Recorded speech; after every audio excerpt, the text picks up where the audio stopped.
hasratku, rinduku memuji, memulia.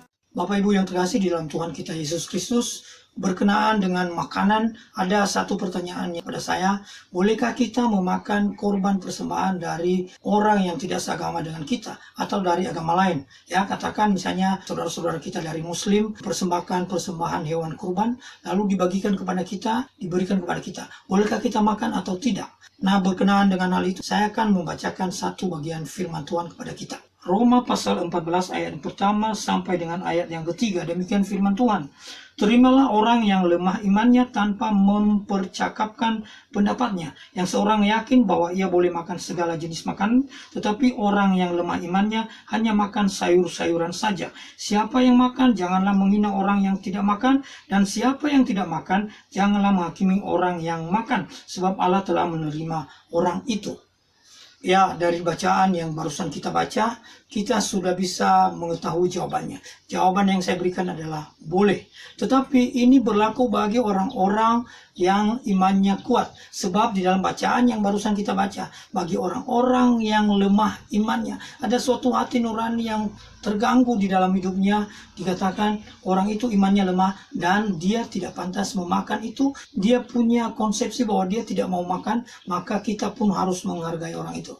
Jadi secara praktis saya mau katakan bahwa kalau ada daging persembahan dari orang-orang yang tidak seagama dengan kita, membagikan kepada kita, bolehkah kita terima? Jawaban saya, boleh. Memang di dalam kehidupan kekristenan pun ada dua pandangan besar. Yang satu mengatakan boleh, yang satu mengatakan tidak boleh.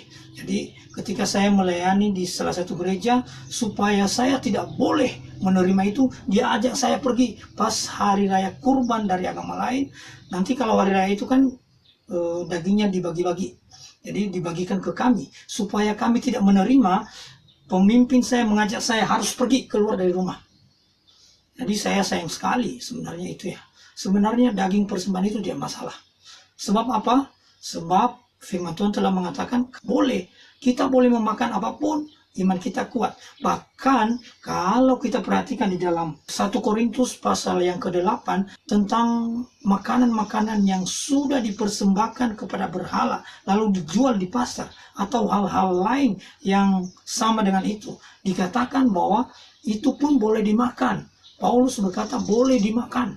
Itu tidak ada salahnya, dengan catatan iman kita berkata demikian, kita boleh.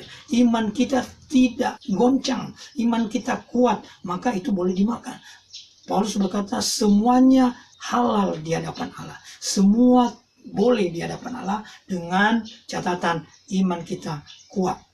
Tetapi dia berikan peringatan bagi mereka-mereka yang telah mengambil keputusan tidak mau memakan, kita harus menghargai juga. Sebab orang-orang seperti itu juga dikasihi, disayangi oleh Tuhan dengan keputusan yang telah mereka ambil. Bahwa mereka di dalam pandangan kita imannya lemah, atau apapun keadaan mereka, Tuhan mengasihi, mencintai, dan menerima keputusan mereka itu. Maka pada kesempatan ini saya mengajak kita semua yang imannya kuat, yang telah mengambil keputusan mau menerima makanan-makanan dari hewan kurban agama lain, kita terima. Bagi mereka-mereka yang belum berani memakan makanan seperti itu, kita harus menghargai mereka.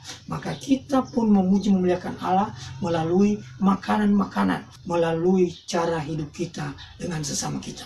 Tuhan memberkati. Amin. Hidup hasratku,